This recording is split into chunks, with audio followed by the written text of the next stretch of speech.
খুঁড়িয়ে খুঁড়িয়ে চলছে প্রত্যন্ত অঞ্চলের বেশিরভাগ স্বাস্থ্যসেবা কেন্দ্র। চিকিৎসক ও নার্স সংকটে নিয়মিত ভোগান্তিতে পড়েন রোগীরা। ছুটতে হয় জেলা সদরে। সবচেয়ে বিপাকে দরিদ্র জনগোষ্ঠী। কর্তৃপক্ষ বলছে, স্বাস্থ্য সংশ্লিষ্টদের বারবার জানিয়েও মিলছে না সমাধান। ঝালকাঠির নলছিটি উপজেলা স্বাস্থ্য কমপ্লেক্স। 2 লাখ মানুষের চিকিৎসা সেবার ভার বহন করছেন মাত্র 2 জন চিকিৎসক। 10 ইউনিয়ন ও একটি পৌরসভার বাসিন্দাদের একমাত্র ভরসা 50 শয্যা বিশিষ্ট এই চিকিৎসা কেন্দ্রটি।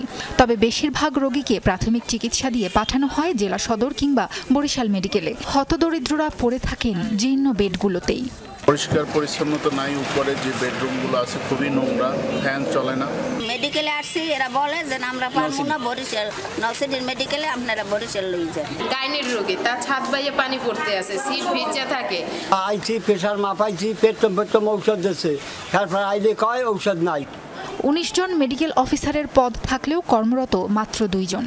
জুনিয়র কনসালটেন্ট পদে 12 জনের জায়গায় আছেন 3 জন। সার্জারি চিকিৎসক না থাকায় দীর্ঘদিন ধরে বন্ধ অস্ত্রোপচার। নষ্ট হয়ে যাচ্ছে আধুনিক সব যন্ত্রপাতি।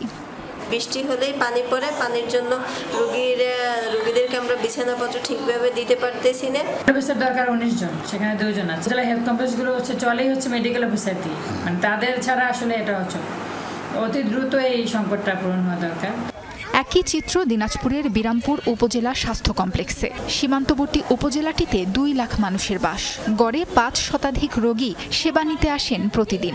সেবা প্রার্থীদের অভিযোগ, ঘন্টার পর ঘন্টা অপেক্ষা করেও মিলছে না সেবা। সর্দি কাশি জ্বরের সব ডাক্তারই একটা ডাক্তারই দেখতেছে। আমরা আসছি প্রায় 10টার দিকে, কিন্তু এখনো ডাক্তার বসেনি। আমরা তো কোনো ডাক্তারই খুঁজে পাচ্ছি না, কোন ডাক্তারকে দেখাবো আর কোন ডাক্তার আমাদের চিকিৎসা করবে। এখানেও চিকিৎসক সংকট।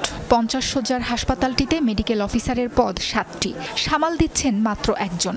11 জন কনসালটেন্টের বিপরীতে 2 জন থাকলেও তাদের দিনাজপুর মেডিকেলে সংযুক্ত করা হয়েছে। অন্যান্য পদের বেশিরভাগই শূন্য। ডাক্তার স্বল্পতার কারণে আমাদের উপর হিমশিম হয়ে যায়, এমনকি আমরা নিজেরাও অসুস্থও হয়ে যাই মাঝে মাঝে। তারপর আমরা এই চেয়ার থেকে উঠতে পারি না। কর্তৃপক্ষ বলছে, বারবার জানিয়েও সংকট সমাধান হয়নি। সেবা দিতে হিমশিম খাচ্ছেন চিকিৎসক ও কর্মরতরা। আমরা ঊর্ধ্বতন কর্তৃপক্ষকে বারবার জানানো হয়েছে যেন আমাদেরকে অতি দ্রুত আরও কিছু ডাক্তার সরবরাহ করেন। স্যাররা আশ্বস্ত করছেন, ইনশাআল্লাহ দেখা যায় হয়তো অতি শীঘ্রই আমরা কিছু ডাক্তার পেতে পারি। প্রত্যন্ত অঞ্চলের এসব সেবা কেন্দ্রে সংকট কাটলে সুবিধা পাবে দরিদ্র জনগোষ্ঠী। সাবরিনা লিজা, যমুনা নিউজ।